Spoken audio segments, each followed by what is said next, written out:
All right, Lige, number one on the consensus with the first pick list for edge rusher, summer scouting 2025, TJ Parker out of Clemson, and 6'3", 265. And I love me some TJ Parker. And I wonder Oh yeah. if the love is misplaced because you and I were talking about it, and Rand agrees. Rand likes his teammate Peter Woods a little better, the defensive lineman we've talked about previously. TJ's number one on my big board overall, and I think you think that's crazy talk. But I think he is juiced up, and I get glimpses in terms of the engine with which he plays. I get a little bit of James Pierce Jr. I get a little bit of Mike Green. Is there room for improvement? Yes, but are you going to talk me off the ledge on TJ? Am I overthinking this thing? Is he not quite at that level just yet? I don't think he's at James Pierce pass rush level, but I love that you brought up the effort that he plays with because that literally was the first thing that popped on the screen when I watched him on tape. Like we always used to have the saying in a defensive line room, right? Who ends up on the all 22, right? The view from up top. Like, do you end up in there when the play is over? I don't believe I watched one play where TJ Parker wasn't in the all 22 version. And Right. then also the end zone copy. Like he was always in the picture. And he rarely takes plays off. So it's like to have that type of motor. I go back to the Pittsburgh game and he's chasing down the running back on a zone read from the backside. He catches him 40 yards down the field, right? And then doesn't go to the sideline.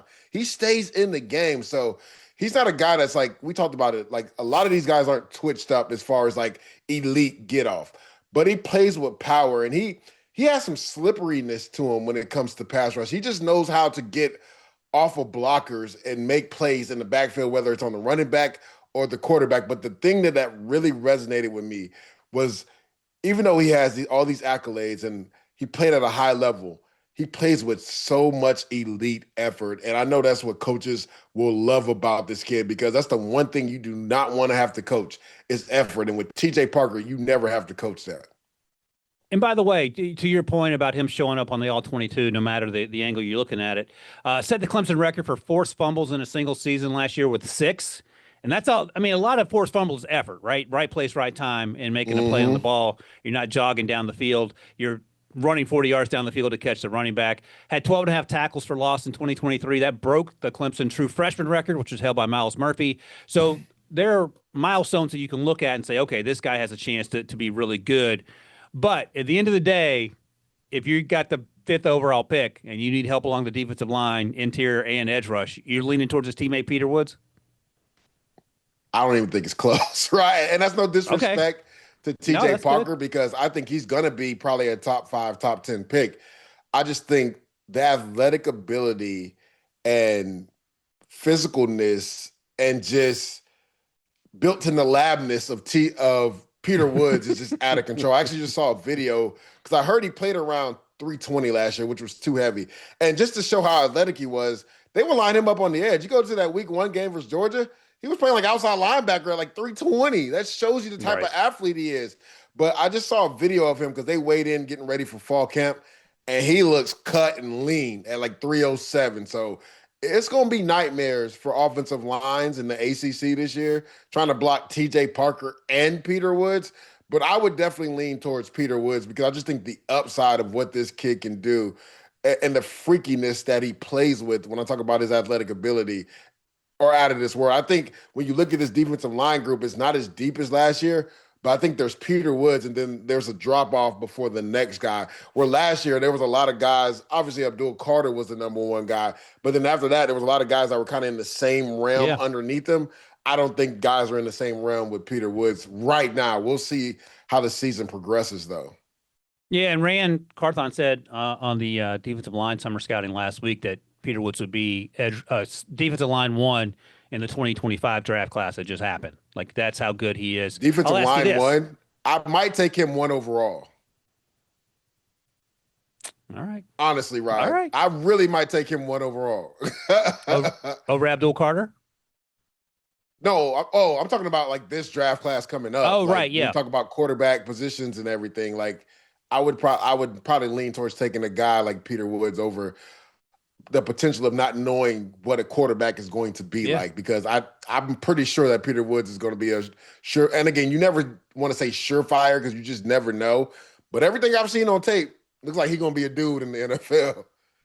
All right, let me ask you this because I like to compare players from the same schools over different eras.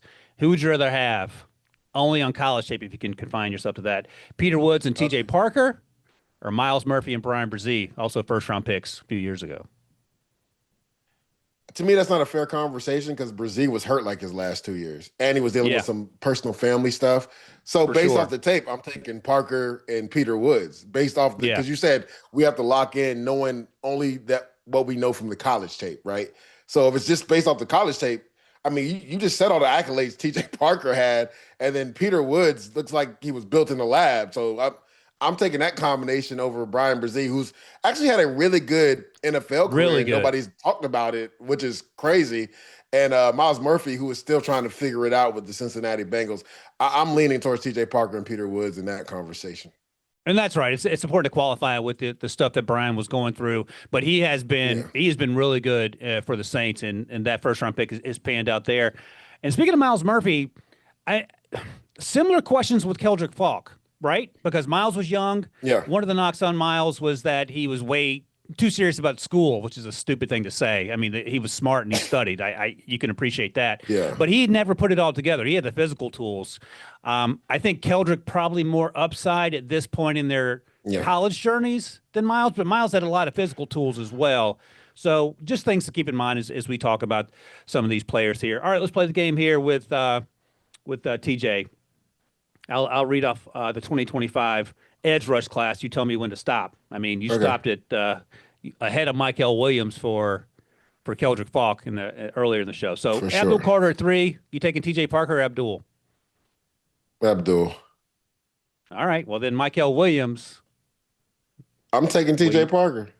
Okay. All right. So now the question becomes I TJ or Keldrick, mean, and I you need think an we edge had this rusher. conversation, Rod. Yeah, we had this conversation about Michael. Like his upside is we didn't know what it was because there was times when they played him on the edge, he felt comfortable, but he also looked pretty good at times rushing at the three technique versus Texas, Right. right? But again, the twitchiness just isn't there for a guy to go in the top 11, right? A lot of people compared him to a guy like Trayvon Walker, who actually had crazy twitch, or even a Tyree Wilson. So only time will tell. But if we're just basing off the college tape, I'm taking TJ Parker over Michael Williams in the draft. All right. Well, we got 266 days to figure it all out, but I always love having my guy Lige Douzable with me, especially when you're talking about defensive line and edge rushers. LD, thank you, brother.